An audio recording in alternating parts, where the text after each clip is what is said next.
اتقوا الله حق تقاته ولا تموتن إلا وأنتم مسلمون. Muslimin yang dirahmati Allah, marilah kita meningkatkan ketakwaan kehadap Allah Subhanahu wa Ta'ala dengan menunaikan segala perintahnya serta meninggalkan segala larangannya. Semoga kita beroleh kejayaan di dunia dan di akhirat.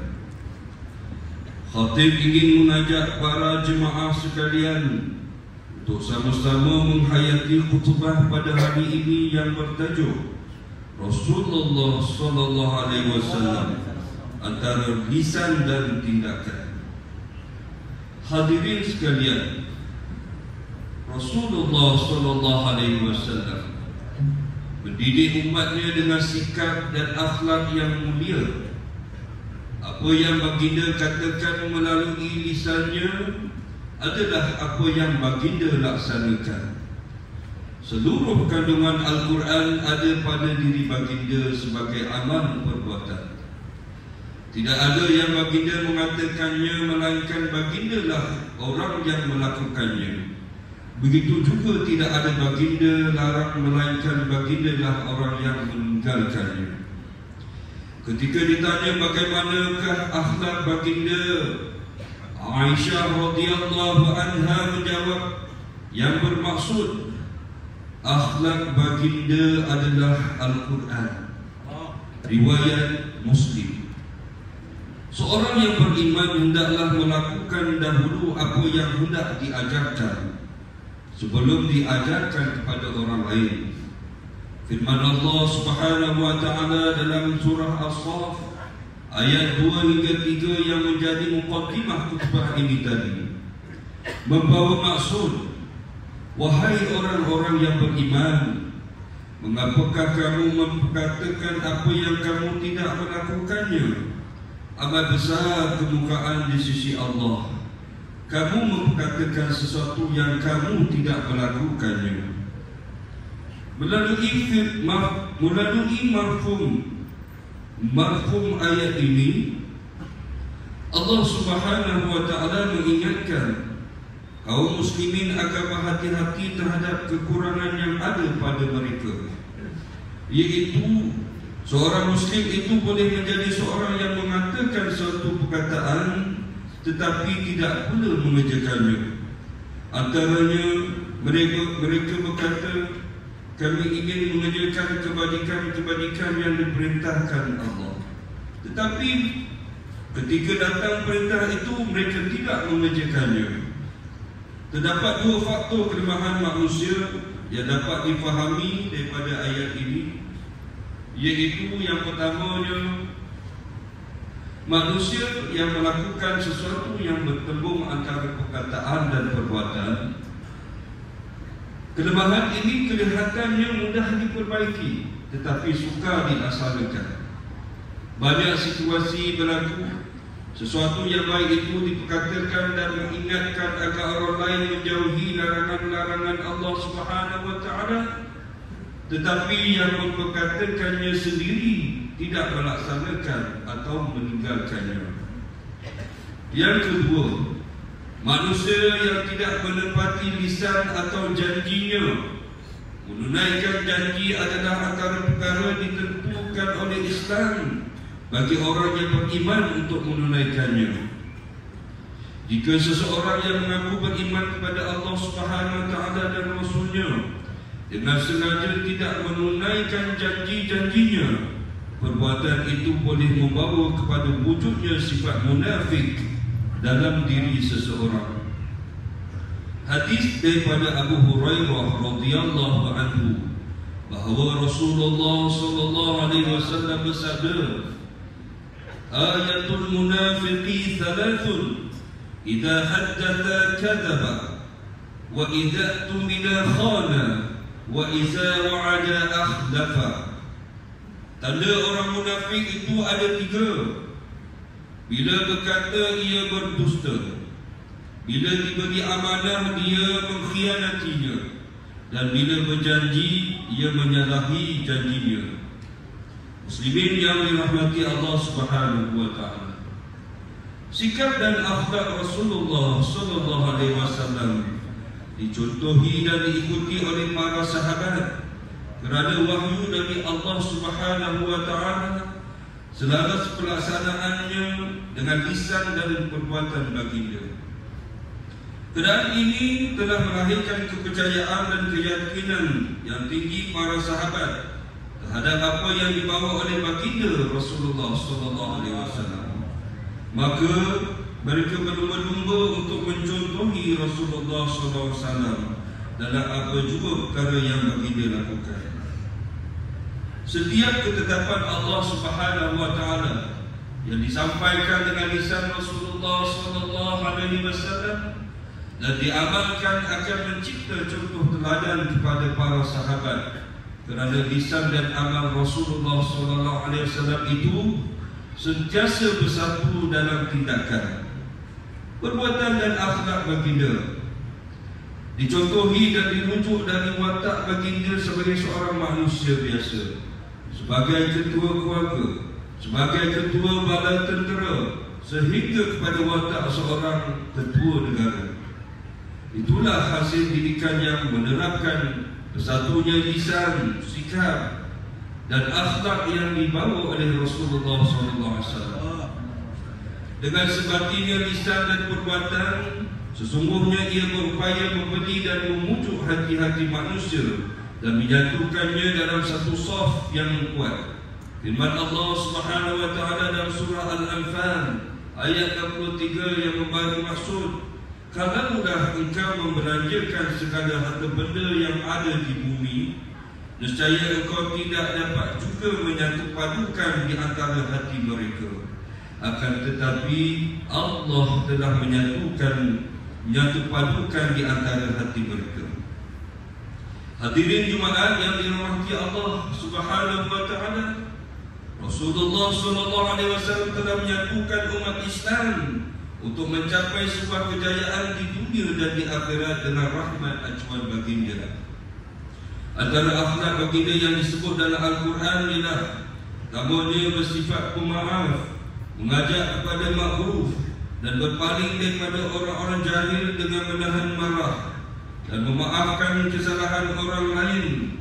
Kedua, berlaku adil dalam membuat kebajikan, memberi kepada kaum kerabat, melarang perbuatan keji, kemungkaran dan pemusahan.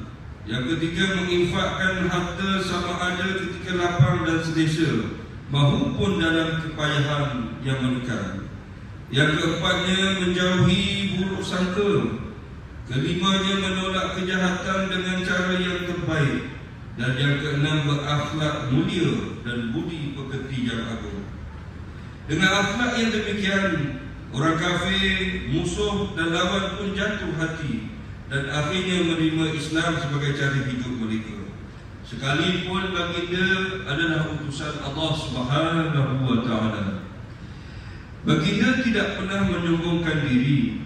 Baginda tidak memilih kawan, tidak mengasingkan diri dari para sahabat dan persekitaran.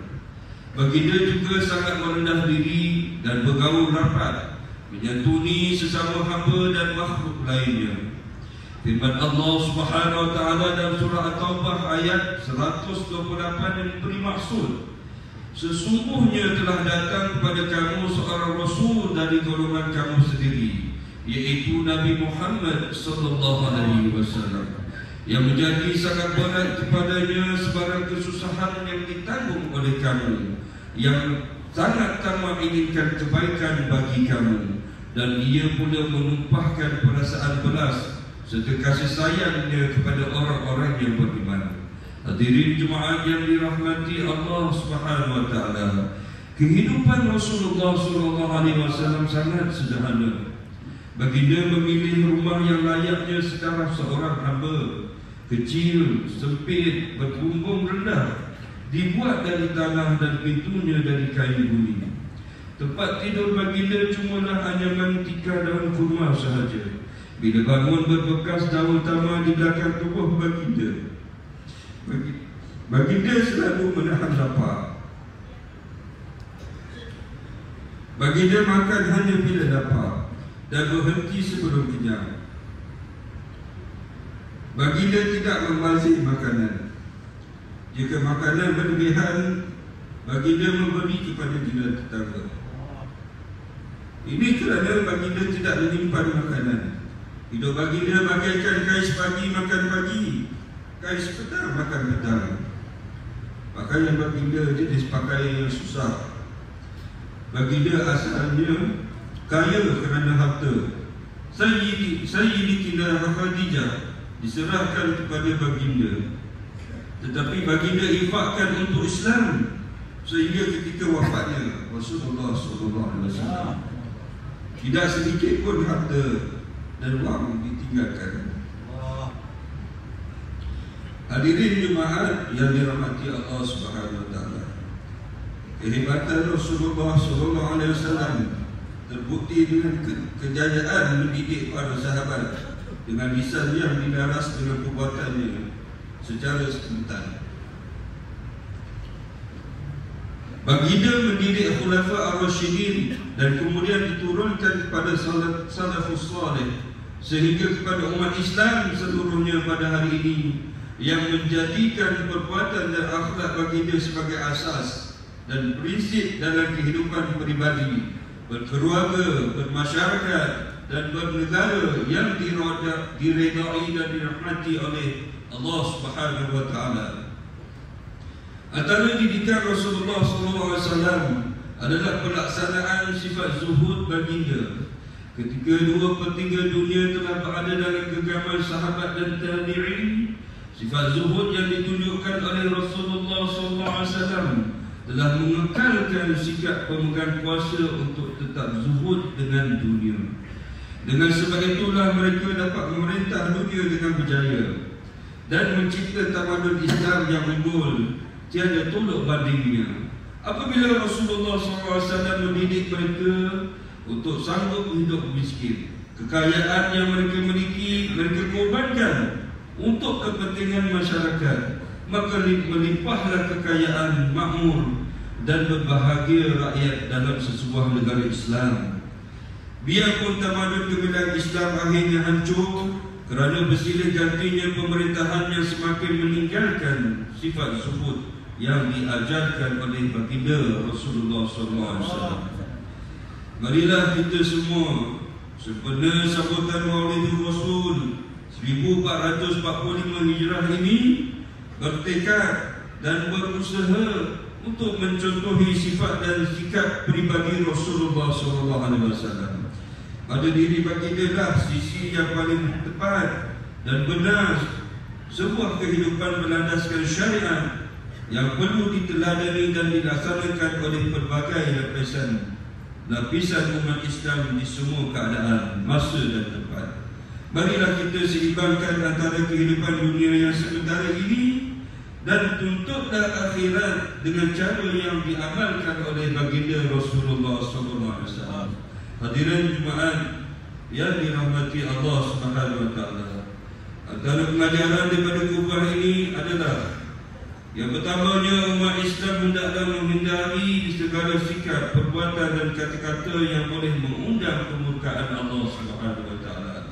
Yang keduanya, umat Islam yang meninggalkan ajaran Rasulullah SAW akan ditimpa fitnah dunia dan diazab di akhirat. Dan yang ketiga, umat Islam hendaklah sentiasa mencontohi kepribadian Rasulullah SAW untuk menampilkan kehidupan sebuah masyarakat dan negara yang dituntut oleh Islam. A'udzu billahi minasyaitonir rajim. Laqad kana lakum fi Rasulillahi uswatun hasanah liman kana yarju Allah wal yawmal akhir wa dzakarallaha katsira. Demi sesungguhnya adalah bagi kamu pada diri Rasulullah SAW itu contoh ikutan yang baik, yaitu bagi orang yang sentiasa mengharapkan keredaan Allah dan balasan baik hari akhirat, serta dia pula menyebut dan mengingati Allah banyak-banyak, yakni dalam masa susah ataupun senang. Barakallahu li wa lakum fil Qur'anil azim ونفعني وإياكم بما فيه من الآيات والذكر الحكيم وتقبل مني ومنكم تلاوته إنه هو السميع العليم. أقول قولي هذا وأستغفر الله العظيم لي ولكم ولسائر المسلمين والمسلمات فاستغفروه إنه هو الغفور الرحيم.